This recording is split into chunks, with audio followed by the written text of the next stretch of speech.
Spider-Man Hostile Takeover, Chapter 3. The Scorpion had never much impressed Spider-Man with the quality of his henchmen. In fact, he rarely even used henchmen. Clearly, he needed to rethink his employment agency, or however these guys operated. Have a little chat with the people down in HR. But these four had been underwhelming, even by Scorpion standards. They'd been expendable.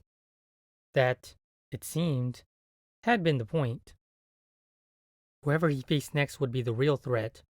It wasn't Scorpion, that was for sure.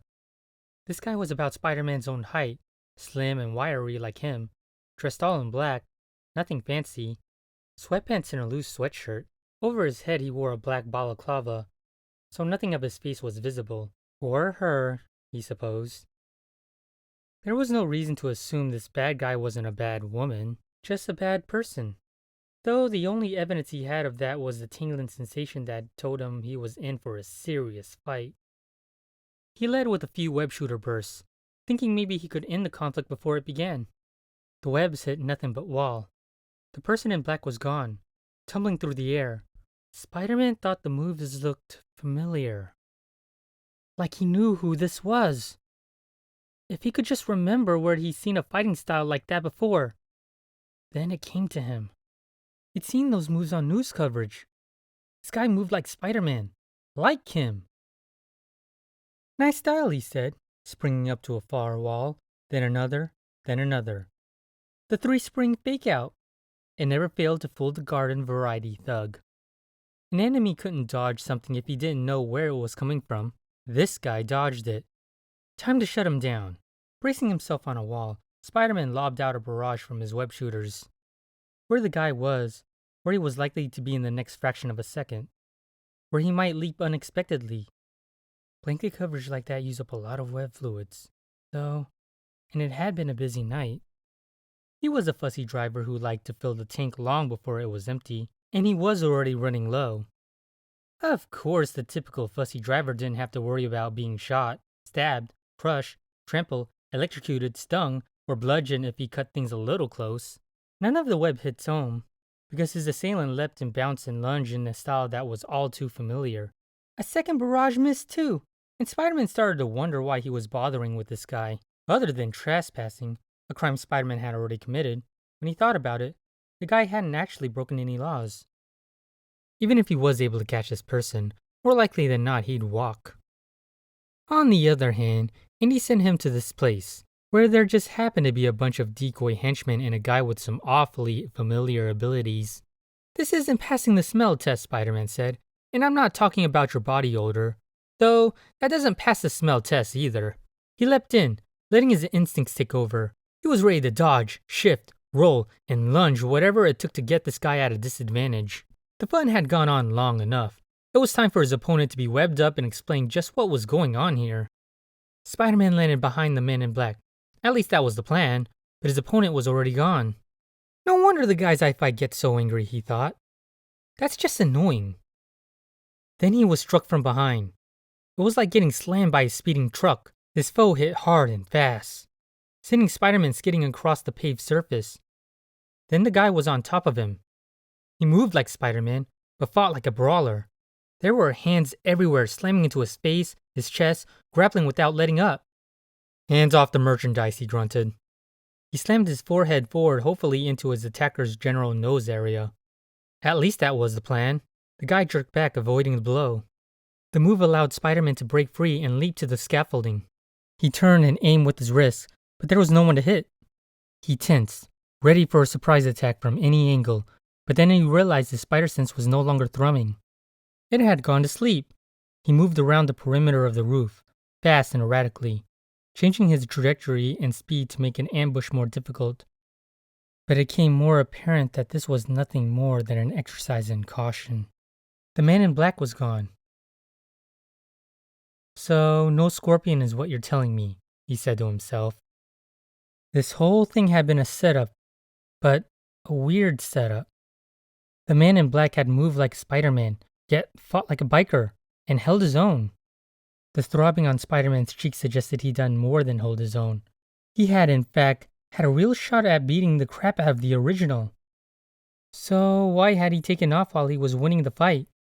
There was a lot he didn't know, but the bits and pieces suggested a new dangerous enemy with a completely unknown plan. In other words, trouble. He needed intel, and at the moment, the guy who set him up made him look like a chump seemed like a pretty good source. So it was back to the cruise terminal. Andy would be long gone, but even though he pulled the wool over Spider-Man's eyes, he still wasn't God's gift to intelligence. With any luck, he left some kind of clue behind, like his wallet or the keys to his apartment. If he couldn't find anything there, he checked the snake store afterward, as he swung toward his destination. However, he felt his stomach drop. It didn't take spider powers to tell. Flashing blue and red lights, a police perimeter, the squawk of radio chatter. Something had gone horribly wrong. Andy was dead. Spider-Man perched in the shadows on an upper deck of one of the ships and looked down at the scene below. The body was surrounded by a dozen police officers. They hadn't even bothered to call EMTs. There was no reason to do so. There was a large pool of blood on the deck beneath him, and a big stain on the front of his shirt. An hour ago, the kid had been alive. A woman was circling the scene, systematically taking photos with her phone.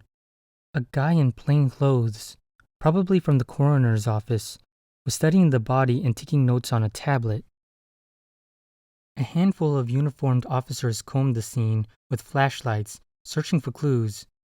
A mustached man, most likely a plainclothes detective, stood impassively sipping coffee from a Greek-themed paper cup and staring into the distance. His tie flapped in the breeze. There had to be someone behind this, some sort of mastermind. The kid had just been a pawn. Even more alarming, whoever was working with the fake Spider-Man had been confident that the real Spider-Man would respond to the break-in at a sneak store. That meant that someone had been tracking his movements, following where he'd gone that night. Or what kinds of police calls were likely to grab his attention, or both. That suggested an alarming investment of time and energy. Peter didn't like to let emotions cloud his thinking, but the fact was that Andy was lying dead down there. He'd been a person, and probably not a terrible person. He'd had the right to live, and make mistakes, and hopefully learn from them, and someone had taken that away. They'd done it in order to mess with Spider-Man. That made it personal.